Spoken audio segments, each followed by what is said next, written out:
Hey there, leader. In today's conversation, we are talking to Holly Byall and the importance of leading by example. Holly is a certified infection preventionist who works for a large healthcare system in Cleveland, Ohio.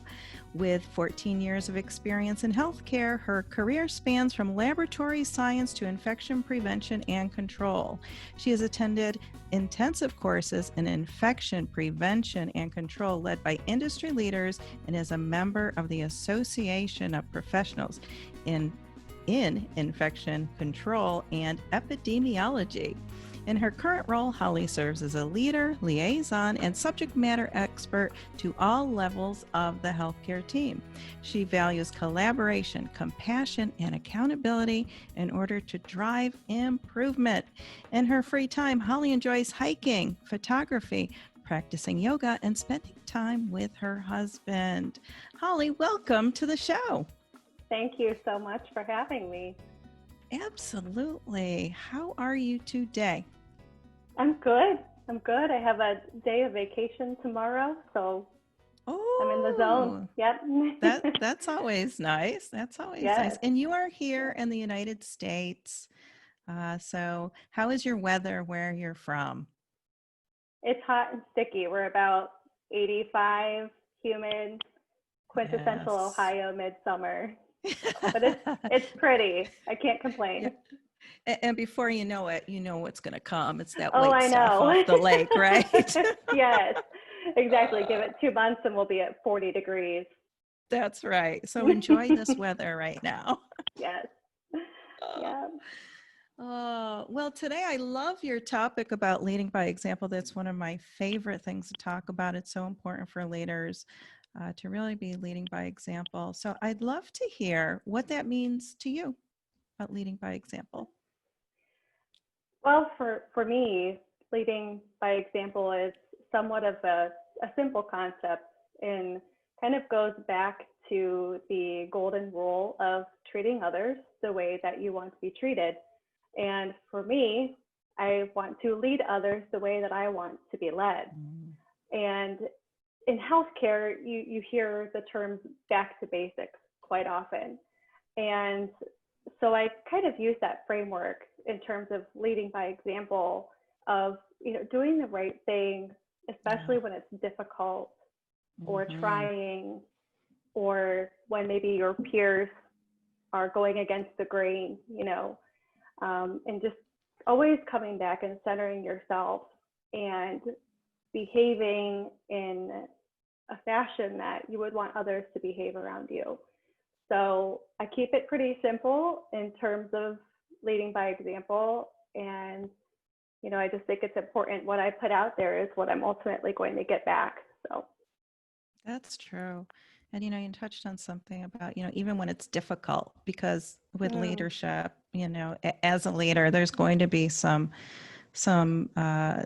difficult conversations, and other difficulties that you might run into.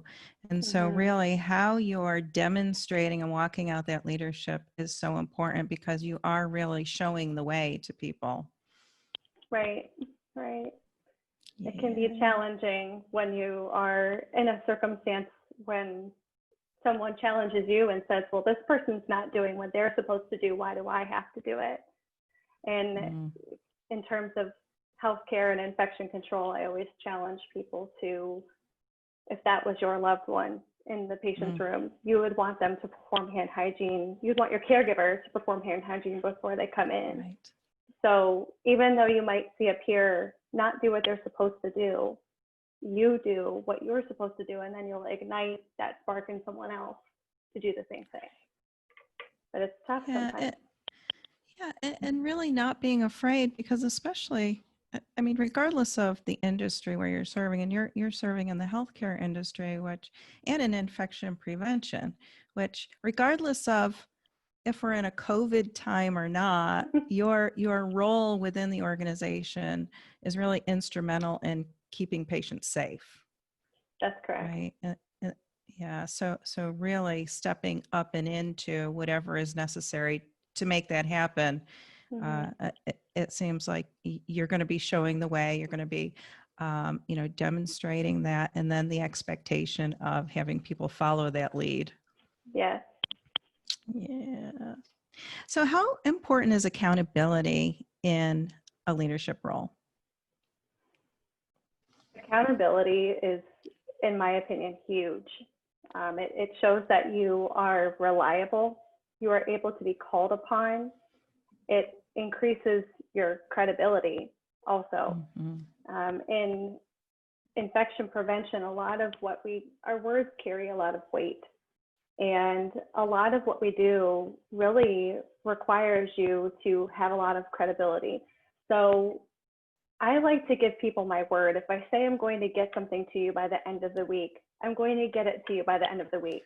If something comes up and I can't help you, I will give you a new deadline, or I'll work with you remotely, something of the sort, to make it work out.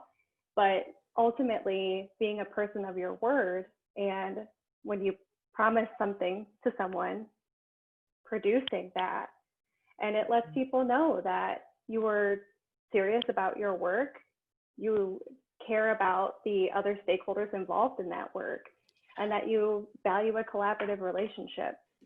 So I think it's really important for leaders to, keep their word essentially and be accountable for everything that you do. Yeah. And again, it goes back to you're leading by example with that, right? So if the expectation is accountability, and I think that goes both ways. It goes to whoever is in charge, right? The accountability and the expectation, that has to be a role reversal as well, in order for, everybody to be on the same page and working on point, especially again in the healthcare industry. Yes. That's a two-way street. Yes. Yeah. And so why do you think that empathy and compassion, two of my favorite words there, are helpful for collaboration when you think about that?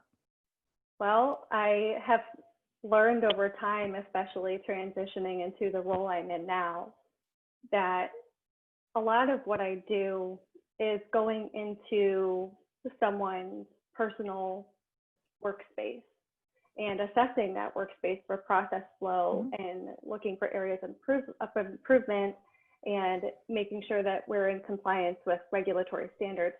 And when I first started doing that, it was really exciting for me to connect with other people. And then what I started realizing is that people do not like you in their space. And especially if they don't know you yet, they don't know your disposition.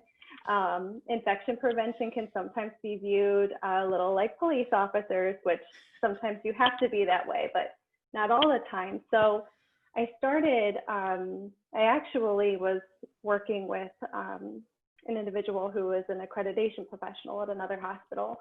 And I really liked her style of paying attention and being mindful of her surroundings.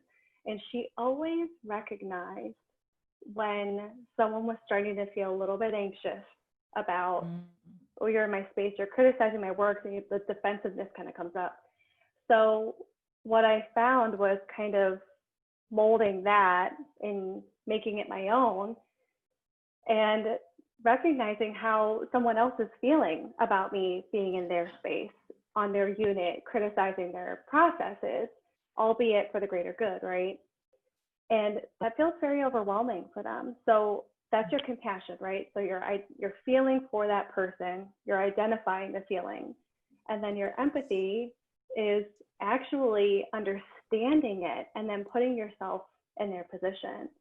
And I found that just by saying, listen, I know this is challenging to have someone you've just met in your space breaking down your entire process piece by piece. And I assure you that I am here as a liaison and a resource, and we are going to work towards finessing your good practices together. And I think that by acknowledging that that individual is feeling a little bit stressed, a little defensive, a little anxious, they realize that maybe I'm not so bad after all. And it kind of Yeah, breaks you sounded down that great. barrier. Oh, thank you. I'm like, Well, geez, if somebody came to me and said the words exactly how you said it, in the demeanor and the tone, mhm, and it wasn't judgmental. It was, you're there to be helpful and to help that mhm. person learn and grow. Yeah. Oh yeah, you're hired. Oh, well, thank you. Yeah, it's important because it's just you're not, and when I say you meeting the IP, you are not going to establish a connection and build collaboration until you can break down some of those barriers. And some people are a little harder to chip away at than others, but everyone wants to be heard. Yes. So ultimately, that's what it comes down to for me. Yeah, that's beautiful. And you Thanks. touched on being able to, to recognize those emotions. So emotional Hmm. intelligence is definitely a piece of that. So can you speak a little bit more on that? Yeah, sure. Again, I think emotional intelligence kind of goes into that being mindful of your surroundings and the players that are on the field, right? And, you know, being aware of others' emotions and, I watch body language, listening to tone Mhm. of voice, and then using that to kind of guide my behavior. And as we talked about accountability being a two-way street, so is emotional intelligence is not just me recognizing your feelings, it's recognizing, well, is my tone a little bit offensive here? Am I coming off a little too rigid or pointy, or however you may want to phrase it? Because Mhm. in reality, none of us are perfect, right? That's right. So in those situations, I feel like it's important for me also to check in to make sure that, this is what I do every day. So let's say how we clean a piece of medical equipment is a very simple concept to me, but maybe very complex or overwhelming to someone who's new or Mhm. hasn't thought about it on that granular of a level before. And so I find that when I'm passionate about something, sometimes my tone of voice will tend to get a little bit higher. And I think, okay, well, I bring it back a notch, right? And then paying attention to what does that do to the person that I'm working with? Do they That's seem to right. relax a little bit more? They might lean on the nurse's station instead of standing there with their arms crossed or hands on the hip, and just kind of using that as a bit of a guide for how I need to be flexible too. Yes. And I think more leaders should really uh, educate themselves on exactly what you said on Hmm. emotional intelligence. And it is so important to recognize your own and others feelings and the emotions that they're going through. And like you said, Hmm. what is that body language? What is my body Hmm. language when I'm delivering something, right? And then Right. how are they receiving it? Because Hmm. relationship is so massively important in anything that we do. And so whether it's a Hmm. professional work relationship or a personal relationship, understanding those emotions of people uh, will increase the trust level, Yes, I'm sure, and absolutely. the way people work. And Hmm. and they won't mind. What I found is people won't mind working for and with you when there is that mutual respect Yes, amongst leader follower, leader leader, however it's demonstrated in the workplace. agreed. Couldn't agree more. And it's really difficult, you know, right now. I mean, being transparent as an infection preventionist in the world of COVID, the tension is so very high. There's a lot of pressure on our healthcare Yes. workers right now, and they want to feel like they're protected and that they have the confidence they need to take care of a patient. Hmm. And so the tension runs very high in those conversations sometimes because we both have these external stressors that are very similar, but very different in the same regard. So I've found that to be a newer challenge for me. This is the biggest thing I've ever been a part of professionally and I'm in the sure. thick of it. So really kind of checking in with myself and making Mhm. sure that I'm being patient and that I'm coming off in a calm manner, I think kind of sets a nice stage for those Yeah. difficult situations. So important. And, during crisis, it doesn't matter if it's this crisis or any other. We're going to Mm-hmm. show up as our authentic self. And we want to make sure that that authenticity is definitely coming through Mm-hmm. um, a- as what is the word I want to use?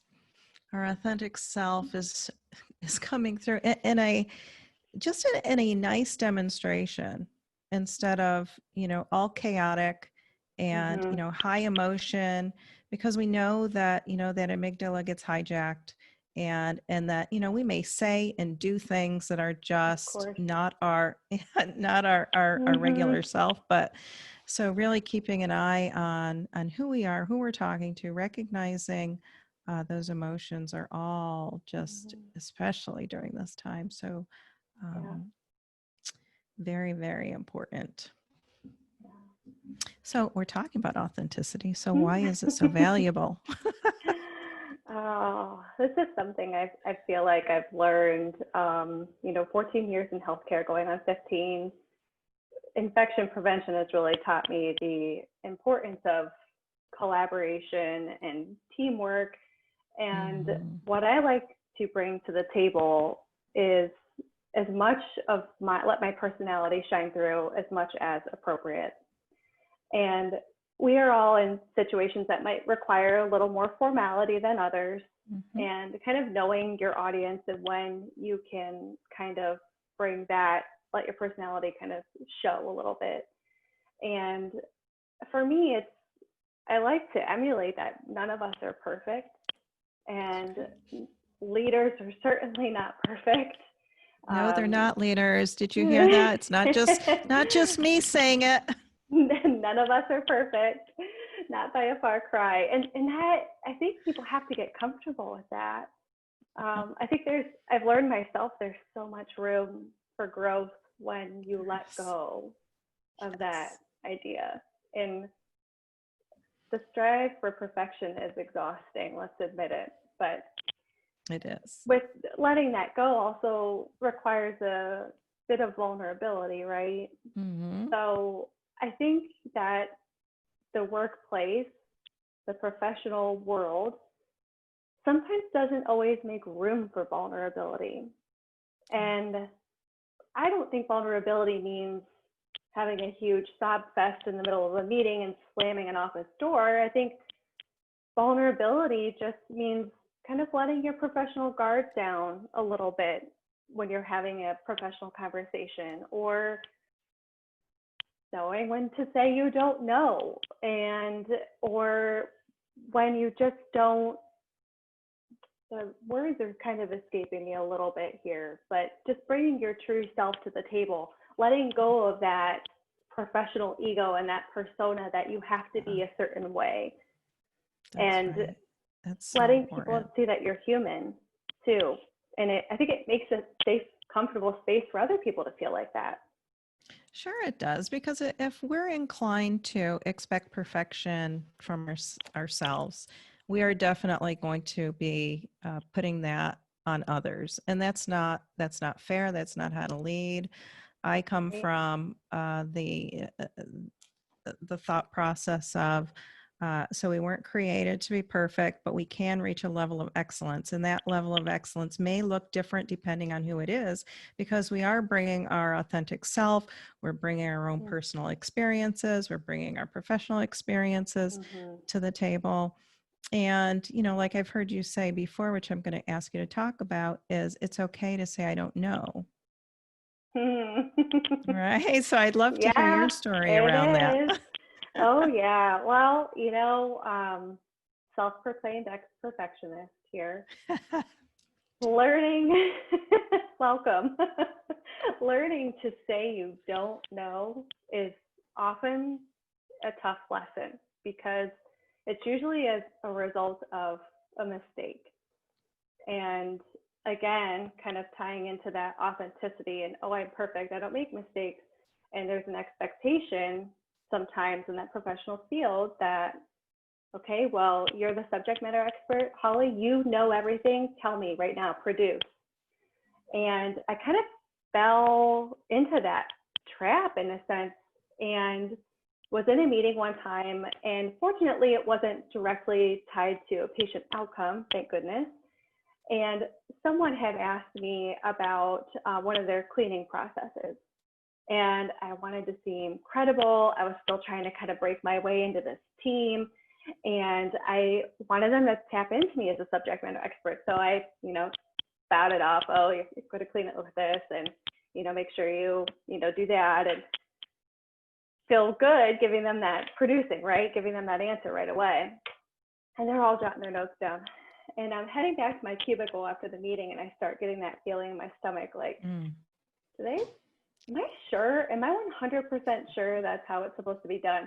And for the non-IPs and non-healthcare professionals listening, how you clean something in healthcare is incredibly important. And that's something that a regulatory surveyor could absolutely, we like to use the word ding you on and get the hospital in trouble.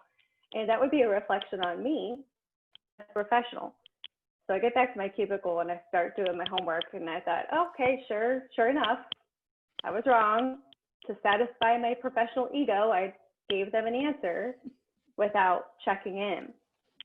And so then you have to do what we like to call service recovery, which is basically just customer satisfaction. So you got to get on the phone and then you're explaining that you were wrong. And then, then people are like, well, wait a minute, what is it? Are we doing this? Are we doing this? And so then you have to produce your evidence. Here's your policy. And, I don't know if I'm allowed to mention an author that I like on here. So if I'm not, you can just absolutely. get it out. No, go ahead. But, authors love that. Okay. Well, one of my favorites is Brene Brown.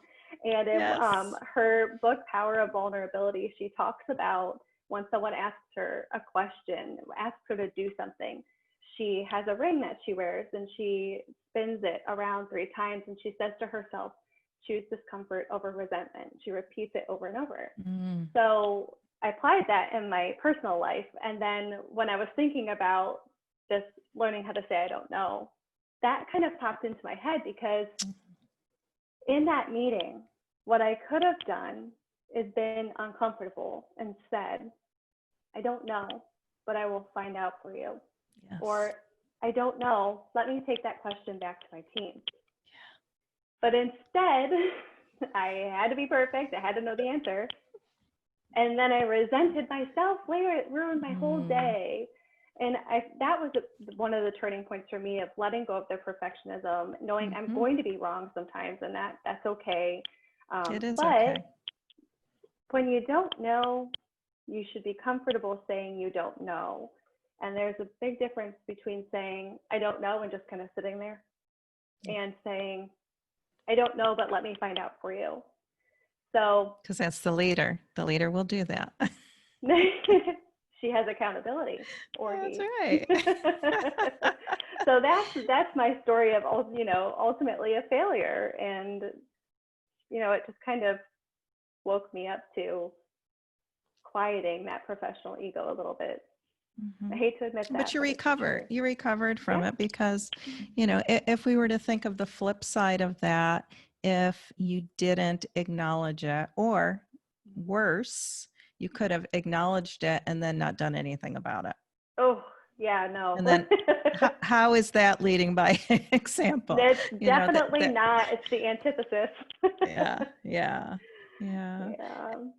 Because so many times, like you said, leaders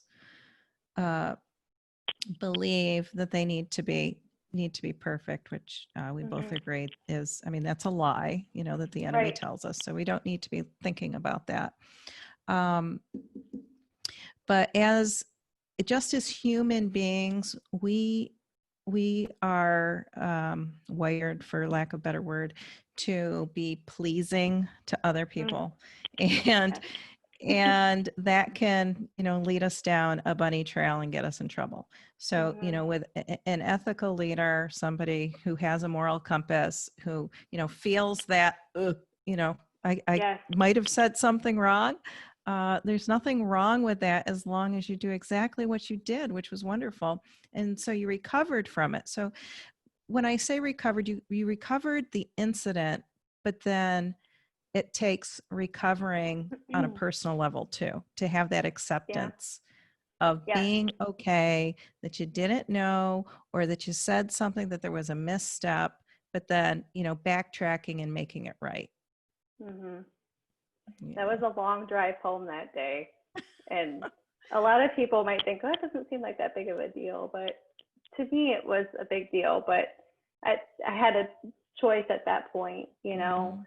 on my way home, was I could let it continue to weigh on me, or I could say to myself, you know what, Hall, you corrected it, like you said, and you learn the next time you won't do it Mhm. again. You sure And do. and then I thought, if anything, I could have even built more credibility by being transparent in the fact that, hey, getting on the phone saying, I made a mistake, I told you the wrong information. That that's tough. Nobody likes to do that. No, but it So makes you human, yes, and it yes. makes you a leader who uh, can be emulated, and who has shown that vulnerability and a way forward through that. And so I Hmm. applaud that. I think that's a great demonstration of leadership, because again, too many people will either, go down that trail, say something just because, instead of Hmm. taking a pause, turning the ring 3 times, whatever Yes. whatever it is that anybody would do, um, in order to move forward with that. Hmm. It's a Yeah, good lesson. I'd love I'd love to know. Have you always considered yourself a leader? Uh, you know, I think so. Um, when I first started my career, I worked as a medical laboratory scientist. And just by nature, I always enjoyed having the students come through their clinical rotations. And I had a lot of really good mentors when I got started. Mhm. So, similar to my mentor I mentioned in accreditation, I kind of wanted to bring that full circle and give that back. So I always ended up taking the students under my wing, and then it was new employees under my wing, and then I trained in one area of the lab, and next thing you know, it was hematology, biochemistry, blood bank, you name it. I was training everywhere. And sometimes, the laboratory is a very technical place, but I also found that I liked to give them that kind of real world experience, Mhm. and down to simple things. Like I always used to say, if you use the last pipette, restock the pipettes. Don't be a jerk for the next person, because you would be ticked if you were going to load your samples and you didn't have a pipette. So don't be that person. So I think it started there, and you know, then just kind of my career changed paths, and then I got into a field that allowed me to have even more opportunities for collaboration and to guide and lead. And I Mm. never realized how much I enjoyed it until I got into infection prevention. So it makes sense for me, at least in my career in healthcare. Yeah, I love that, because so many people I talk to, they don't recognize the leader within themselves. Mm, And so it's always an interesting question when I, get the chance to ask it of somebody, because, some people, they just know, they've always just felt that, um, mm, and have been comfortable in the role. And I try to help people understand, who say that they're not a leader, that they are a leader. If you get up every day and you get dressed, you're leading yes. yourself. You're making Right. decisions. You're influencing at a very simple level. And to really understand that, regardless of the industry that you serve, regardless of where you are in an org chart, anything like Yep. that. You are a leader, and then we have to think, how are we walking out that role right where we're at? And in infection prevention, you are walking that role out, and you are leading by example, and you're allowing yourself to be vulnerable, and you know that it's okay Yep. to make mistakes, and that you don't need to be perfect. So I love that. Well, thank you. It's taken me a while to learn, and I don't know that I've always been comfortable with the leader aspect until the past few years. It's just kind of forced comfort in this role. But like you said, there's always been something there, but recognizing it and then being comfortable, because it's kind of a scary concept for a lot of people too, right? You know, it can be kind of like you said, oh, I'm not a leader. Like, no, that's not me. And in reality, especially when we talk about leading by example, any one of us in any walk of life, any field, can be a leader at any moment. You can. I mean, we lead our families, you know, so, and it's not just, you know, a professional role. It's like when you're a leader, when you get it, that you are a leader, you wear that hat all the time. Yeah. You know, personal, professional, there's no line there. You're constantly influencing and, you know, demonstrating the way forward, hopefully leading by example. It's not that you leave the office and you leave your leader hat there, you know, No. or your shoes that you're leading with. It's like you still want to be, you know, showing that in and outside of the workplace. Agree. 100%. Yes. Well, this has just been a fun conversation with you, Holly. I have enjoyed it. Thank Is you. there Likewise. anything? Yeah, is there anything that you want to leave the audience with? Any last thoughts, or no? I'll leave it up to you. You know, I don't have anything profound, but just treat others the way you want to be treated and lead others the way you want to be led. Oh, I love that. So we need to put that in writing. Put it up on a wall. I love that. Yeah, you can have it. Thanks. I'll put your name under it. Oh, sure thing. Oh, well, thank you again for coming on Conversations for Leaders and Teams. It's a really great topic for, you know, leaders, like I said, regardless of industry, to understand that leading by example is crucial for organizations, as well as our families, our committees, our volunteer teams, you know, across the board. So thank you for bringing that to today's conversation. Well, thank you so much for having me. It's been really fun. Welcome. Awesome. Okay. Well, we'll see you soon. Take care. You too. Bye-bye. Bye.